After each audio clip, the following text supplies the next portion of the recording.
Yep. Alright. Hello, my name's Braydon. I'm Damitri Torres.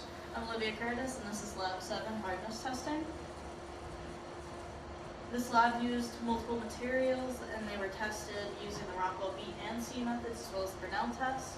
The purpose of this lab was to gather data to analyze the relation between processing and hardness. Heat treatment alters the structure to change material properties. It does this because the atoms inside of the sample get excited and their bonds start to move around. Hardness increases the strength and lowers ductility, while tempering reduces brittleness after hardening, and annealing improves ductility and relieves stress. Quenching effects on hardness. Water quenching typically yields the highest hardness due to its fast cooling and It's more martensite. Oil quenching had the moderate hardness, slower cooling, and it resulted in less brittleness. And the air quenching, lowest hardness, slower cooling should result in the more ductile microstructures. To continue our theory, the hardness testing measures the resistance to indentation. In the Brunel test, we used a steel ball with a large load in kilograms to measure indentation diameter of the ball in the steel. The Rockwell test was depth-based and had a quick reading. The HRC for steel and the HRB for the softer metals such as aluminum. So for the Rockwell B test, the ball tip was used and the load weight was 980 newtons. The Rockwell C diamond tip was used and the load weight was 1,471 newtons.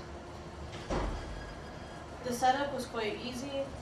We put enough force on it where the smaller arrow was on the red dot and the larger arrow was turned so that it was zeroed out, which is on the C and B.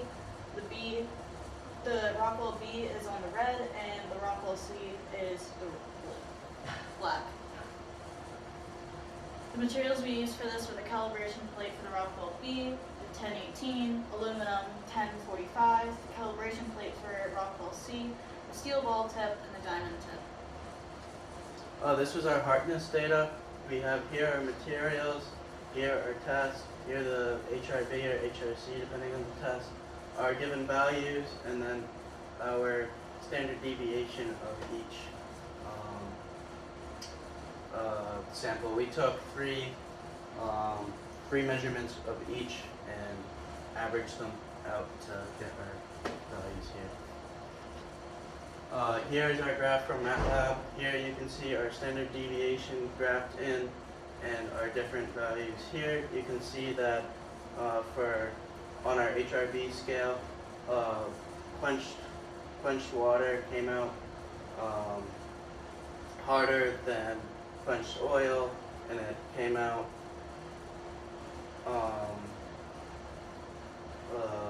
harder. Quenched water came out harder than annealing. However, when you look at the HRC, quenched oil came out harder than all the other treatments for that, which doesn't 100% align with values, but the numbers and align with theory.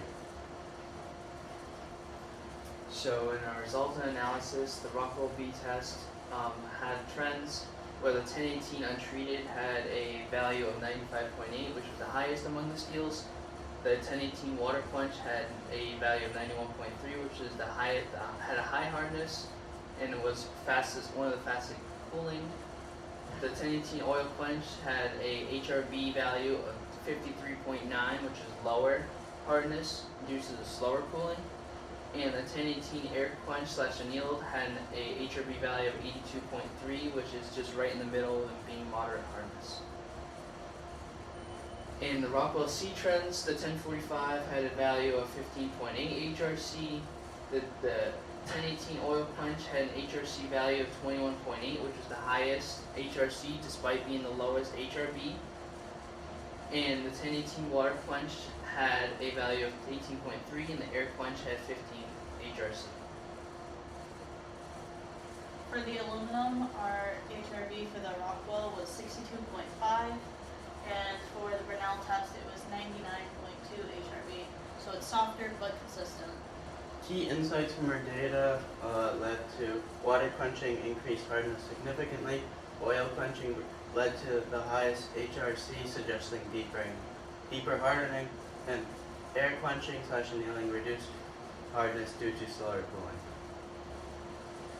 So in our discussion, the significance of results, the experiment confirmed that the cooling rate affects the hardness, and that water quenching increased hardness significantly due to the rapid marensite formation.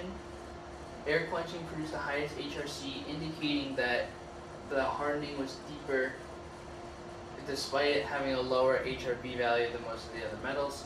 And the air quench / annealed samples showed reduced hardness but consistent with slower cooling and microstructural softening.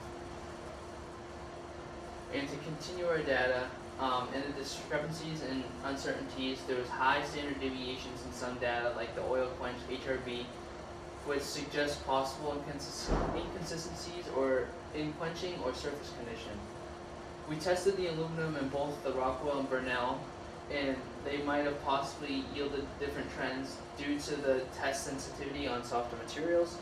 And human error is always an issue when it comes to doing these types of tests. For example, the indentation measurement that we took of the diameter after the Burnell test, and then some implications and applications. Choosing the right quenching method is key to making metal parts strong and durable. Relevant to industries using case hardening tool steels or automotive parts requiring both surface hardness and core toughness. And it also demonstrates the trade-offs between hardness, ductility, and brittleness based off treatment method. Conclusion. Our results match with theoretical expectations. Water quenching led to highest hardness due to fastest cooling. Oil quenching, moderate hardness due to medium cooling. And then air cooling, lowest hardness due to the slowest cooling. So the materials were responded as expected. 1018 steel showed typical hardness values. Aluminum displayed the values that we were looking for. The cooling rate significantly affected the hardness. The faster cooling equals harder material. Slower cooling equals more ductile. Our data confirmed the established relationship between heat treatment methods and resulting mechanical properties.